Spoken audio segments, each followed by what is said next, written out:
That's right, Gavin Sheets, baby, let's go!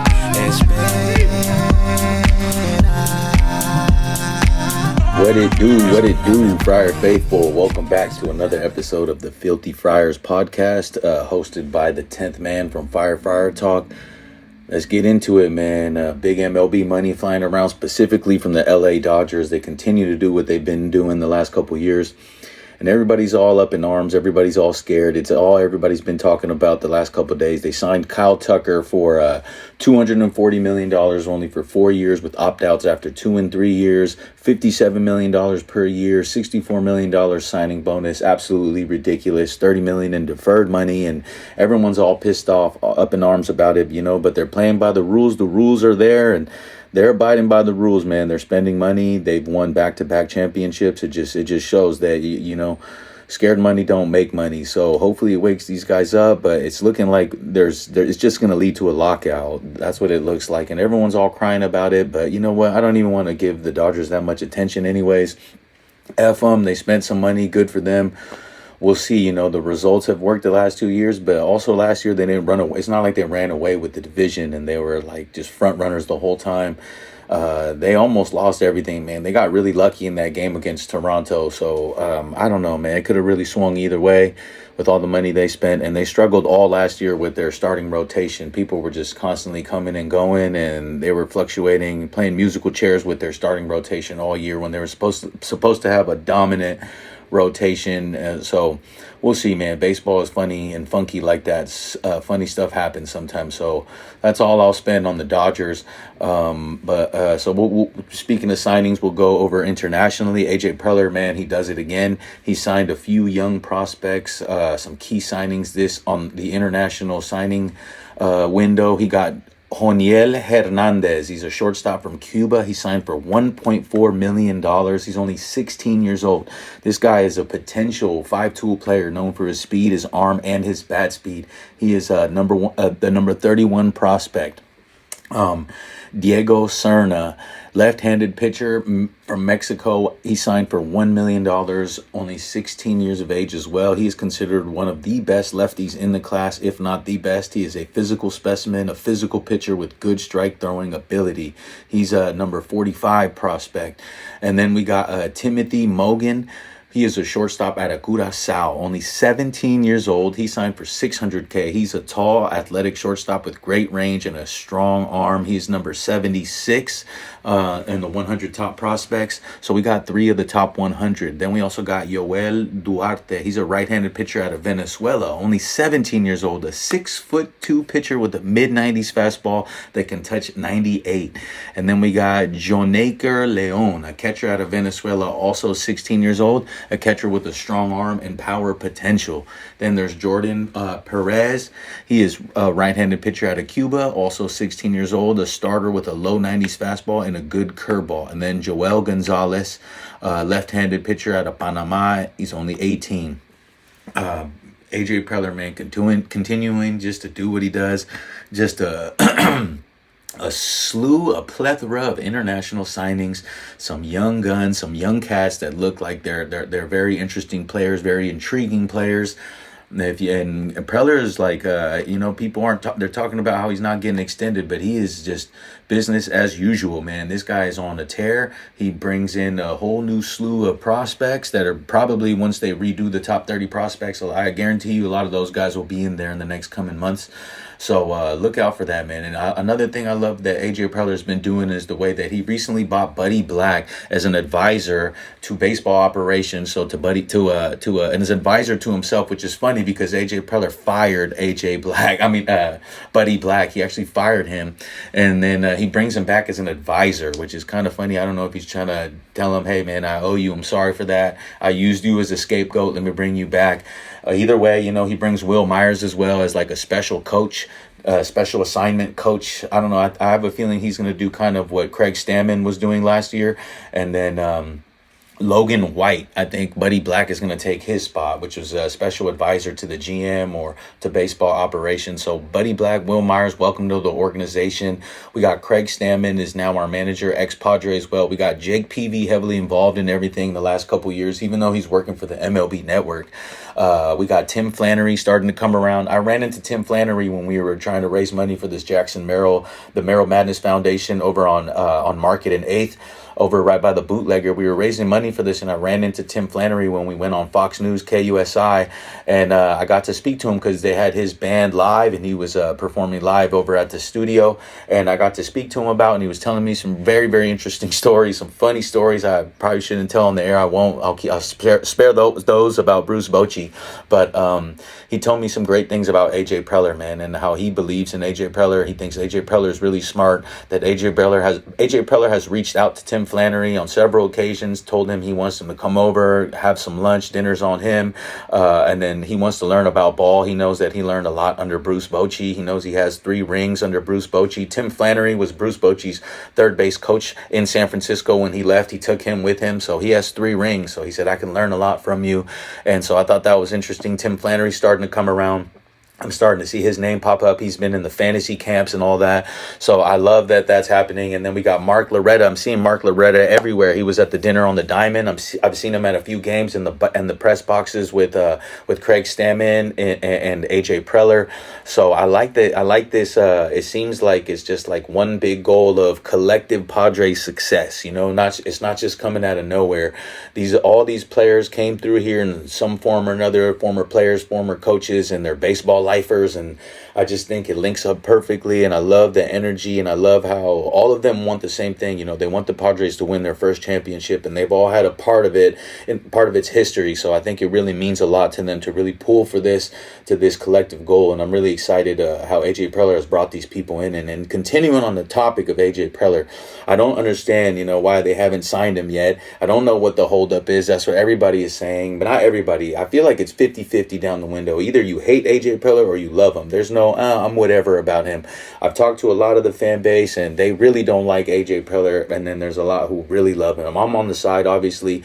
If you follow Fire Friar Talk, you know that I love AJ Preller. I strongly believe in AJ Preller, man. This guy is relentless. He's a baseball rat, and I don't know, compared to previous contracts, he had previously got a contract extension back in 2017 after initially being signed in 2014, and then he got an extension to go through the 2022 season, and then it's that, like, to me, that signaled some stability, and we saw a lot of great things coming. He's been here almost on a 10-year tenure, but we're at a time now where, you know, Preller has survived ownership change, payroll cuts, roster turnover.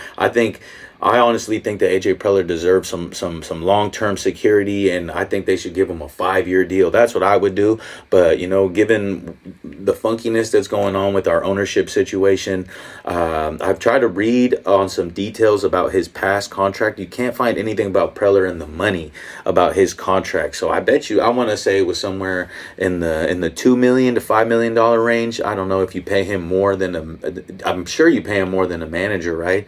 I would say like 10 million, man, for 5 years, 2 million a year. That seems pretty fair to me. That's just me making up numbers. Sorry about that, because I couldn't find anything about the numbers. But those are the times he has been given a contract extension, and then he got another extension in 2021 to go all the way to 2026. So this is the last year of that extension that Peter Seidler gave him, where we don't know what the holdup is, but we'll see what goes on. Hopefully, you know, John Seidler and company, they say that that's easy, that it's going to come. So we'll see, man. We'll see what they're talking about, but I think they should hire AJ Preller for life, man. AJ Preller is essential. He's going to be the reason why the Padres win their first championship, and things just weren't easy when he got here, man. He's turned it around. It's taken a long time. This is a process. You have to trust the process. It would be ridiculous to fire AJ Preller at this point after we've made the playoffs 4 out of the last 6 years, and now he's changed everything. Sellout crowd, sellout records at Petco Park. It wasn't like that starting in 2006 when it got built. Like, none of that, or 2004, 2006. Sorry, I'm drawing a blank on that, but it wasn't like that. It hasn't always been like that. We've had some horrible years under Buddy Black, under all these other, it's just things were not how they are now. And it would be foolish to let that man walk.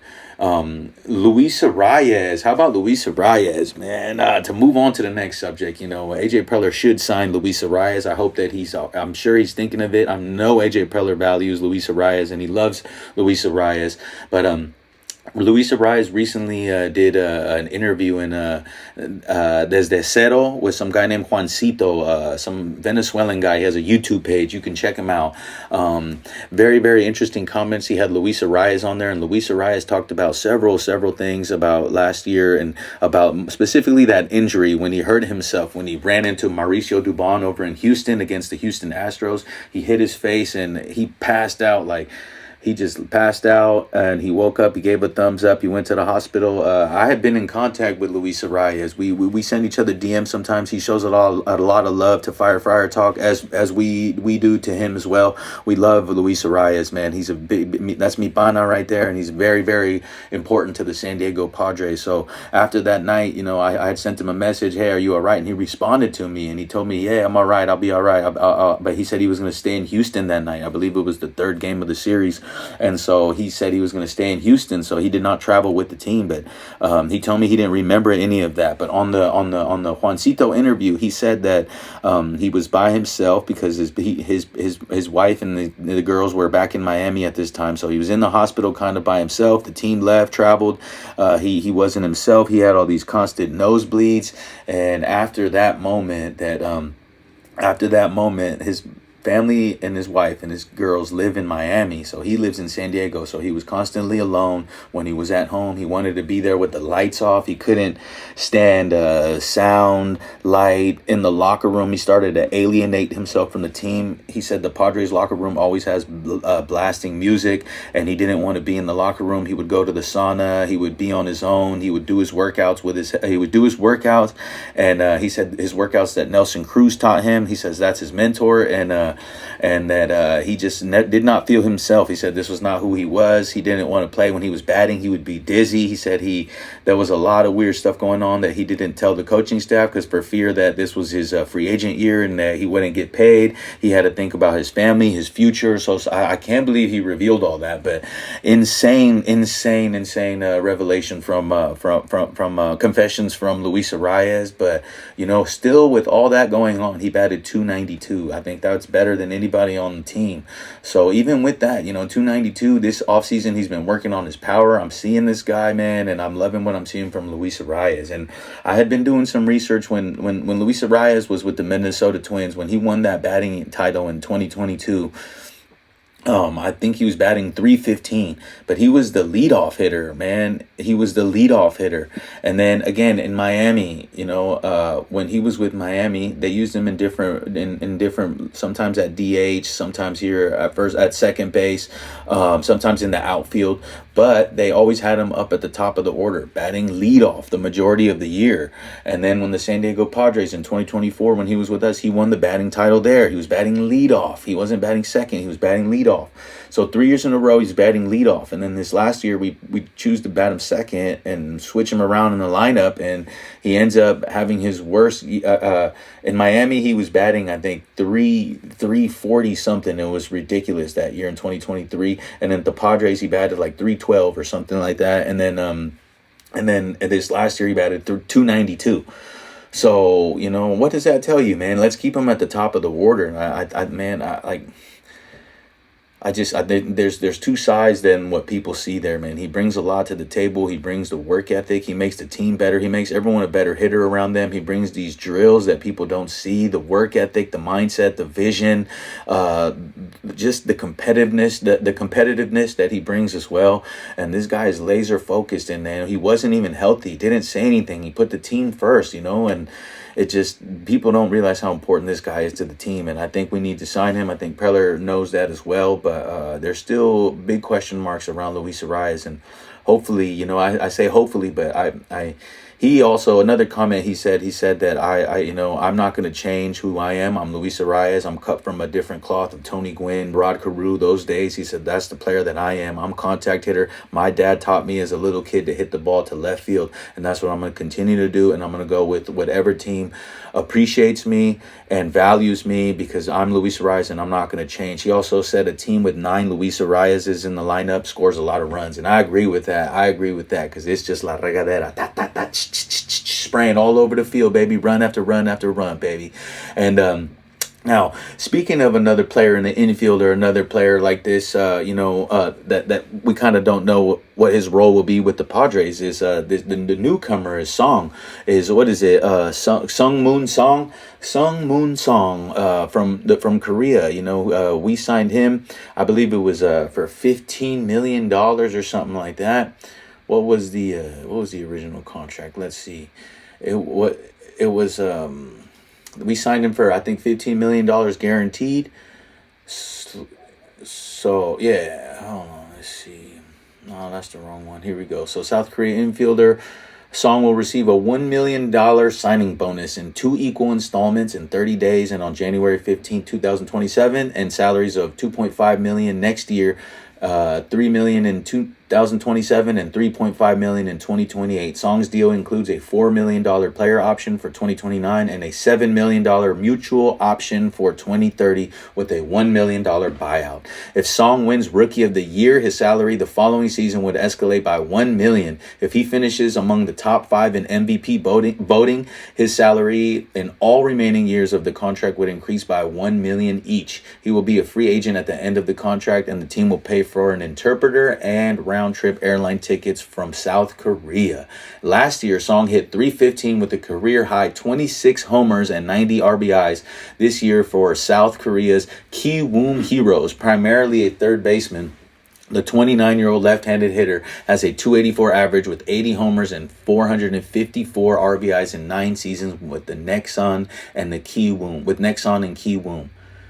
Woo! How about that? So this guy right here, how there was a lot of hype and we signed this guy, he hurt himself. News broke yesterday that Sung Moon Song hurt himself. He hurt his oblique, man. Just the Padres' luck. We give him $15 million guaranteed, and this guy, he hurts his oblique. Breaking news yesterday. During some sort of baseball workout, he hurt his oblique. Obliques are very serious. They could be very sensitive. A minor oblique says you're out maybe a month to a month and a half, something like that. Major obliques, maybe 2 months. So 2 to even more. So they say it was minor. He's got a oblique strain, I guess. Not too much more is known at the moment, but he is out. He will be out for a month. As far as baseball activities, it's a shame because catchers and pitchers have to report on February 10th to spring training, and everyone else reports February 15th. That is about 2-3 weeks away now, and he's going to be missing the beginning of that, and if it continues to linger, he might miss the beginning of the season a little bit. So we'll see. Keep an eye out on our new signee, Korean superstar Sung Moon Song. Hurt. Not what we wanted. I wanted to know what his role was, where he would play. Is it possible that he could be a starter? But at this point, if he's not going to have a full camp, I think he's going to slide right back into that utility role. But unfortunately, he won't have a major camp. And I think he was going to play on the WBC team. I think he could say goodbye to that. And now let's talk about, just shift over to catchers now. Let's get away from that. Let's talk about catchers. I wanted to, is the catcher situation clear right now in San Diego? AJ Preller gave up a lot to get Freddie Freeman, who has been mentored by Salvador Perez, who's, is going to be a Hall of Famer when it's all said and done. A great person to be learning the catcher's position by. But when he came over last year, I saw a very young Freddie Freeman still. He is young, but not that his IQ wasn't good, but he was still a little lost. He seemed a little lost to me out there, Freddie Fermin. But it's also, new coaching staff, new team. I understand that. So hopefully, with the new camp, we'll see a little bit more from Freddie Fermin. I think that Luis Campusano being signed in arbitration for $1 million. Hopefully that lights a fire under Freddie Fermin's ass, and it shows Luis Campusano that the organization still believes in him and that he needs to step it up. Hopefully this will be his last year. We also brought this guy named in Blake Hunt. Is he a sneaky depth piece? I don't know. He's young. He's only about 28 years old. He almost made his debut with the Seattle Mariners, but quite almost got there and then didn't make his debut. He mashed. All he does is mash in the minors. He had one bad year in the minors for a little bit, but last year he did really well, close to 300, if not more than that, I believe, from off the top of my head. And but he's not the best defensively, but he's not bad. But offensively is what he would be best known for, and what we would want from Blake Hunt to come and be a member of the San Diego Padres. So we'll keep an eye out for Blake Hunt. That's a very sneaky, interesting name. And do we bring in a veteran? I don't know. Like, they were talking about maybe Realmuto, but Realmuto went and signed back with the Phillies for 3 years, $45 million, which is ridiculous at his age, in my opinion. But hey, man, he's been a cornerstone there, and he's held it down there, a backstop, and it's important to have a backstop. I think that's why Philadelphia knows that. The Padres, unfortunately, haven't had a backstop there. Solidified, just someone who has grit back there, who is legit year after year. We always got a new catcher, it seems like. So I'd like to see Freddie Fermin really lock down that position this year and take that role that is being given to him. But, Blake Hunt, Luis Campusano, they're going to bring it. So be ready to bring it. I'm excited. February 10th, that's when spring training will begin. So be ready to go out there and make a trip out of it, take the family. It's a lot of fun going out there and watching these guys practice. Let's talk about the bullpen now. The bullpen here with the San Diego Padres. The bullpen is stacked. It's one of our strongest suits. So bullpen, we have, we have a plethora of arms back there. Just so many that I feel like what I would like to know what y'all think. Fire off in the comments. If it is it good to break this band up and get more pieces, or do we trust internal depth? Do we have to outweigh the bullpen versus the strength versus the needs? And I'm curious as to what Friar Faithful thinks. I recently made some mock trades. I think that we should get rid of Jeremiah Estrada, Bradley Rodriguez, and Sanabria. I put them in a package, and maybe maybe somebody else, even a player to be mentioned later. Throw them in a package for Freddie Peralta from the Milwaukee Brewers. He is $8 million. He's only due $8 million. He was their ace last year, one of the best pitchers in the National League. He would benefit the Padres. It would only be a rental unless we're going to sign him long term, which I don't see happening with all this turmoil going on in the front office. But I think that's a good trade right there, man. The Brewers would have two important bullpen pieces that would be under team control for a long time, another 5 years, man. Bradley for probably another 7 years. Those are important pieces. Those are arms you want. I think it's really fair, and we give him Sanabria. That's one of our top prospects. I think he's like number 24 or something like that. He's a hitter, lefty, first baseman. It hits for a lot of power. Hits a lot of doubles. The power is coming. It's been coming the last year. But throw him in there, man. They could use a first baseman to platoon with Alex Vaughn, who they got over there, or Andrew Vaughn. And so, I think it's a good trade that'll benefit all sides. Maybe they can throw in a pitcher, Gasser, who would benefit the Padres. He struggled. He had his ups and downs, but he has a lot of potential as well. I think that's an area where we can pluck off some players and make some trades and possibly fix the rotation. I really, really do think that we have pieces there that are valuable trade chips. Now let's shift over to the offense. How about this? Talk to me, San Diego. Talk to me. Do the San Diego Padres, as it sits right now, do we have the best outfield in the MLB? I mean, at least the National League, right? Do we not? We got Ramon Laureano in left field. The definition of a grit, balls to the wall. This guy running into walls, jumping over walls. Then we got Jackson Merrill, the young phenom, man, the kid, the future. And then in right field, man, also just robbery after robbery after robbery in right field by El Nino Tatis Jr. Those three right there, man, that's a lot of speed. That's a lot of grit. That's a lot of, man, I like that. That's the no-fly zone right there. It's going to be good luck trying to hit over there and then trying to run on those guys. Do we or do we not have the best outfield in the MLB? I strongly believe. Even with the signing of Kyle Tucker for the LA Dodgers, I'm not worried about the Dodgers at all, baby. This Padres, I would put up the Padres outfield over the Dodgers outfield any day of the week. Mark my words. And as always, let's fucking go San Diego, baby. Next topic.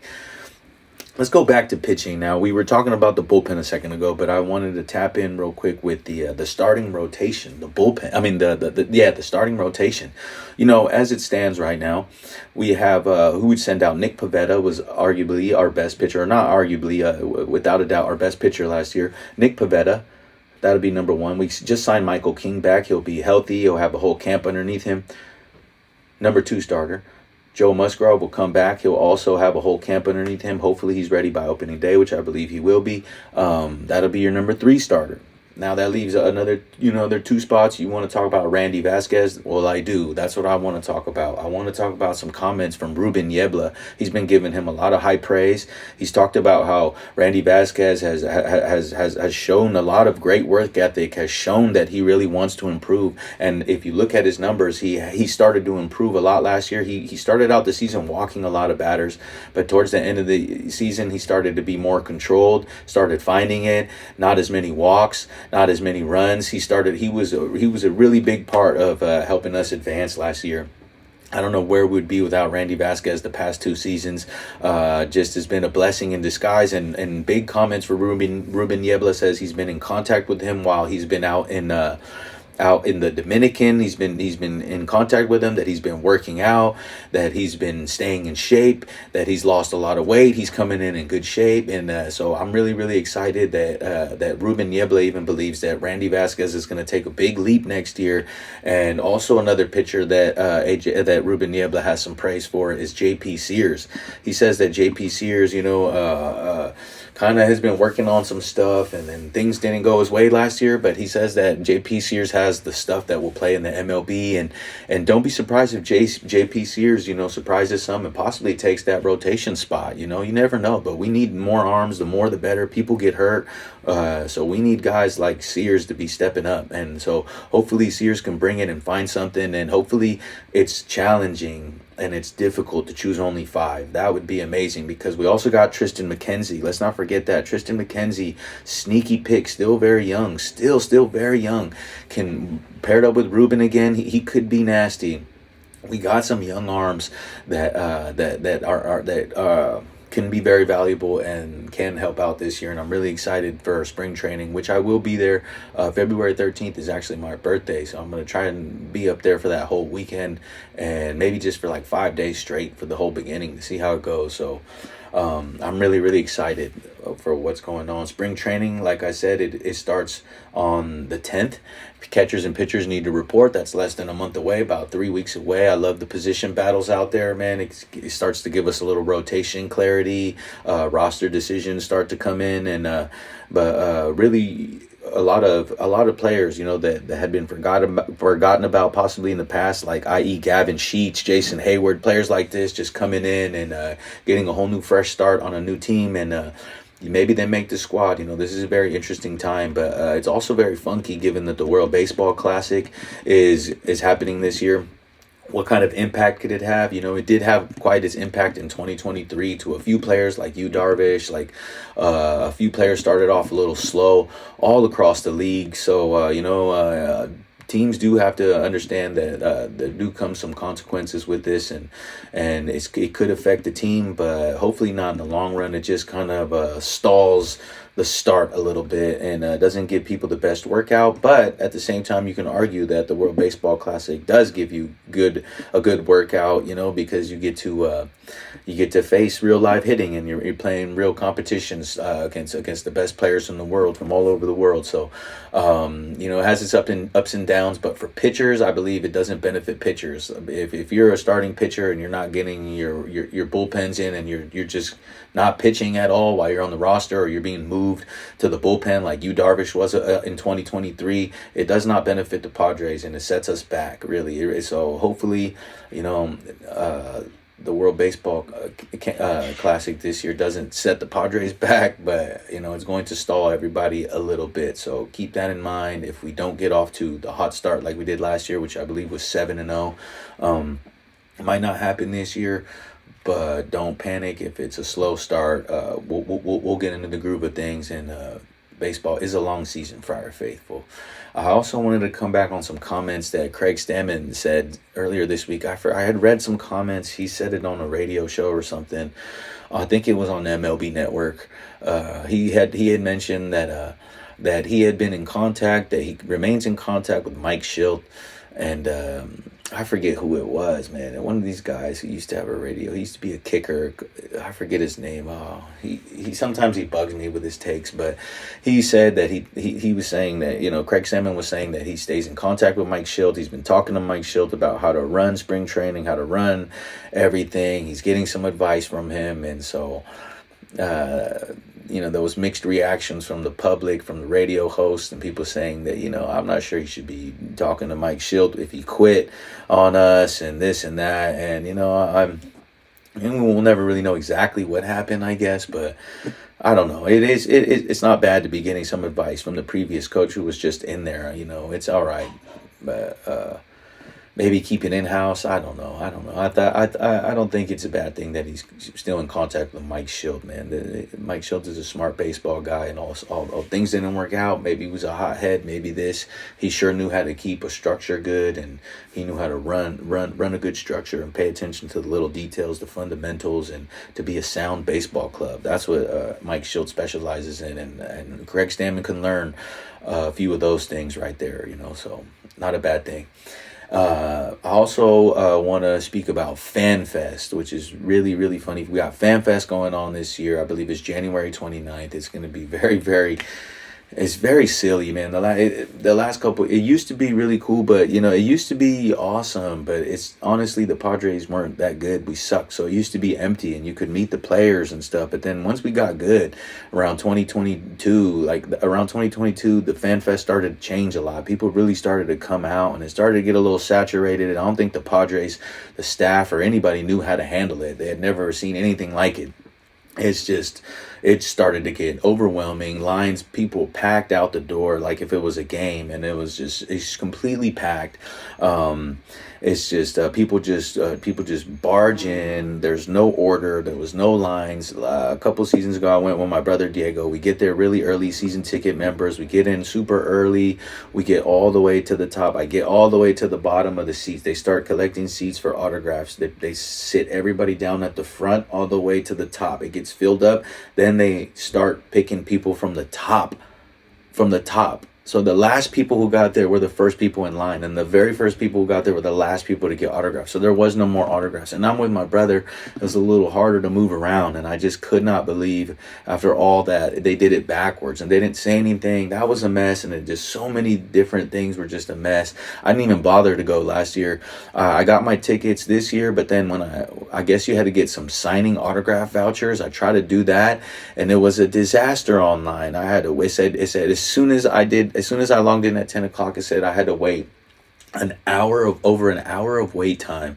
And if I'm not on the window, I would miss the window. So I wasn't going to be on the window. I'm doing stuff. I have stuff to do. And it was just a disaster. I forgot when it was open. I was trying to keep it open, keep checking every 20 minutes or so. And then I just forgot. I got caught up. By the time I came back, it was gone. I didn't even get a voucher ticket. So I just gave up. But, it's just a total disaster again. If it's that bad virtually, how bad is it going to be in person? Hopefully they got a new system, and hopefully this works out, because if you missed out virtually, you're already screwed. So, hopefully they do a better job with FanFest, because it has been a disaster the last couple of years. But that's only because it's popular, but they didn't know how to handle the popularity. But now, hey, you guys have a team that's popular. Do better. Padres, do better. And let's talk about the last thing I wanted to speak about was some more. So like, what other free agents are still available? I've been hearing a lot of talks about, the Padres were supposedly interested in Nolan Arenado. They were going to bring him in and put him in at first base. I don't know about that. He's a little older, but wouldn't be that bad of a signing. I wouldn't mind him, but you don't want to do that. The guy who's in charge of taking away all the gold, all Manny Machado would have so many more gloves at third base if it wasn't for Nolan Arenado. It'd be like an ego thing. I don't know. I don't think it'd be cool to do that to Manny Machado. I'd be kind of upset. I'd be bothered seeing this guy. Damn, if it wasn't for you, I'd have all these gold gloves, man. Man, I don't know. I don't agree with that move. They're talking about Paul Goldschmidt, man. He's like 38 years old. I don't want another Matt Carpenter situation. Bring him in here and have a disaster. So I don't know. Maybe Christian Walker. He's old, but he's due $20 million the next 2 years. $40 million. What if they pay half of that? Would you pay $20 million for Christian Walker? Christian Walker, he used to be on the Arizona Diamondbacks. He's no longer that player. He's older. He's also like 36, 37. But last year he hit 25 home runs, 90 RBIs, 234 batting average. Would you rather have that? Or, that's not a bad move, but $40 million is a lot. I don't think that's realistic. But who I do think is realistic and I do think would be an interesting trade is Rhys Hoskins. Rhys Hoskins now, man. He was a legend with the Philadelphia Phillies till he tore his ACL, man. They were really pulling for that guy. Then he came back. Then he went to the Brewers. He's had an okay year with the Brewers. I think he didn't play as much. He was a little hurt, but he had something like 250 at bats. He batted like 240, I believe, but he had like 13 home runs. This guy will get you 20 plus home runs. He had around like 655 RBIs or something like that. He's still young also. He's around 33, I believe. I want to say he's 33. I'm not sure his exact age, but that's not a person that I would be, against. I like Rhys Hoskins. I like his makeup. I think he would be a very, very valuable team to the San Diego Padres. And I would love to see Rhys Hoskins in a Padres uniform, possibly, if not Luis Arraez. My number one, it would be Luis Arraez, then Rhys Hoskins at this moment in time with what's available. And the pitchers still available. There's still a lot of pitchers available. But maybe Nick Martinez. I'm hearing his name a lot. He's familiar. He knows the system. He's versatile. You can throw him in the bullpen. You can throw him in the rotation. So I don't know. Maybe Nick Martinez, sign him here for $8 million. I don't know. Framber Valdez, maybe sign him for 1 year. It's not looking like he's going to get the big long year that he was expecting. It's not looking like that anymore. So maybe I don't know. There's still a lot. There's a lot on the market still available as far as first baseman. Those guys right there, right? I know everyone's looking for power. They want more power. They want power. That's what they're saying. But I'm telling you, man, Luis Arraez, we have power elsewhere. We have Ramon Laureano, Tatis, Merrill, Gavin Sheets. We have the power there. We just need people to get on base, man. And that's not his game, Luis Arraez. If he's not going to bring power, he's not going to bring power. But he's going to bring a high batting average. He's going to get on base. And I think a new fresh year of a healthy Luis Arraez is going to be our best option when it comes to the best, how the Padres could be positioned in the best way to win. And I think that's with Luis Arraez. I strongly believe that in 2026, that is with Luis Arraez on the San Diego Padres. So now, the Padres aren't doing much flash, but they did sign Michael King. They did spend some money, even though there is some turmoil. That gives us a little bit of hope, a little bit of signs. The Dodgers, though, are making a lot of noise, are very loud, but it sounds to me like the Padres are very calculated. AJ Preller, whether he thinks or doesn't think his time in San Diego is coming to an end, he is working as if that is not the case. He is solidifying our future with all these prospects he brought in, all these 3 of the top 100 international prospects he brought in already. This guy's working. He's constantly working on the back end. Miguel Andujar or something from the Athletics last year. There's been rumors about Padres may be interested in him. So we'll see. Breaking news also, Cody Bellinger has signed. I believe, a 5-year, $153 million deal with the New York Yankees. Breaking news. How about that? Right as we're closing the segment. So thank you. Spring training is around the corner. I'll be doing some more segments on spring training, how that is, because I'm going to be out there. I'll be bringing you guys a lot of footage from up there, and the experience is going to be a lot of fun. Can't wait. Appreciate y'all, Friar Faithful, for always showing support to the page Fire Friar Talk. Thank you for tapping into the Filthy Friars podcast. And as always, let's fucking go San Diego, baby. This is the 10th man, and I'm signing off. Peace.